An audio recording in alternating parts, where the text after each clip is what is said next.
सही शब्दों में और विषय की गंभीरता को रखते हुए अपने विचार रखें। चूँकि यह खुला मंच है और आपने जो देखा है समाज में जो हो रहा है उसके माध्यम से इस विषय के इर्द गिर्द अपनी बात रखें। धन्यवाद। धन्यवाद भाई हीरे जी। सर्वप्रथम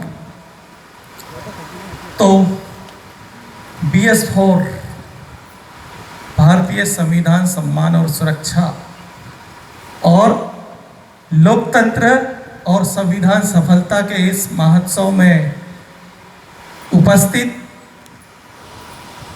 आप सभी मूल निवासी बंधुओं को सादर प्रणाम करता हूं और मूल निवासी समाज में जन्मे समस्त महापुरुष बिरसा मुंडा, संत कबीर, संत रविदास, परम पूजनीय डॉक्टर बाबा साहब अम्बेडकर, छत्रपति साहू जी महाराज एवं मूल निवासी समाज में जन्मे समस्त महापुरुषों को सादर नमन करते हुए आज के इस सारगर्भित कार्यक्रम की अध्यक्षता कर रहे मूल निवासी अनिल सोमकुंवर जी,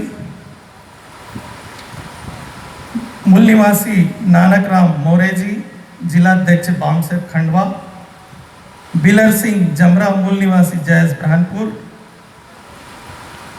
मूल निवासी अजय पगारे जी, मूल निवासी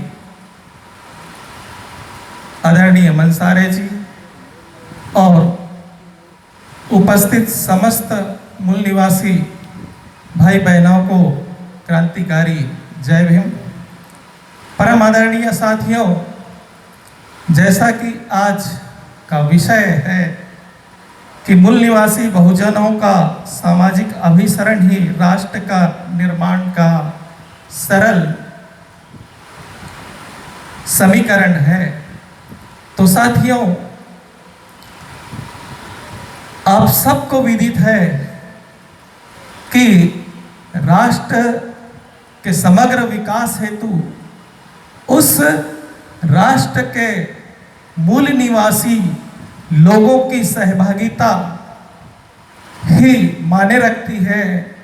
और जैसा कि आप हम सब आए दिन यह कहते रहते हैं कि मूल निवासी समाज 90% हमारा मूल निवासी समाज है, लेकिन हम कहते जरूर है कि हमारा 90% मूल निवासी समाज है, लेकिन आप जानते हैं कि हम 90% होने के बावजूद भी क्यों इस राष्ट्र की मुख्य धारा से कहीं न कहीं कटे हैं, बटे हुए हैं और अधिकारों से वंचित है।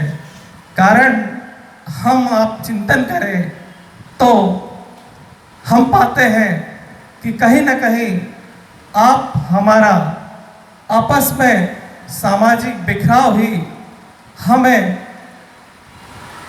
90% उस मूल निवासी ताकत बनने में कहीं न कहीं रोड़े पैदा होते हैं।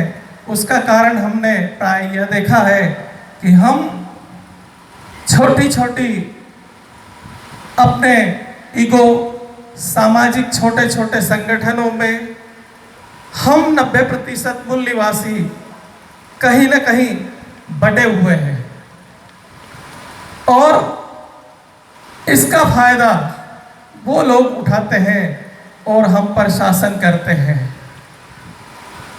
परम पूज्य ने डॉक्टर बाबा साहब अम्बेडकर की सोच थी कि हम हमारी जाति पर गर्व करने की बजाय हम हमारे जो मूल निवासी समुदाय है इसकी एकजुटता के लिए काम करें। और उन्होंने उनका एक सपना था जाति विहीन भारत, जाति विहीन समाज की रचना, उनका एक सपना था। जब हम इन जातिवाद, भाषावाद, क्षेत्रवाद से ऊपर उठकर जब हम अपने मूल निवासी जमात की बात करेंगे तब हम इस देश के शासक भी हो सकते हैं। आपको पता है कि जितनी भी सरकारें बनती है वो सरकारें वोटों से बनती है और हर व्यक्ति का वोट का मूल्य एक है। उस वोट की ताकत से सरकारें बनती है और बिगड़ती है। हम जरूर ये कहते हैं कि हम 90% हैं, तो अब 90% है तो फिर आप शासक जमात में शामिल होना चाहिए था।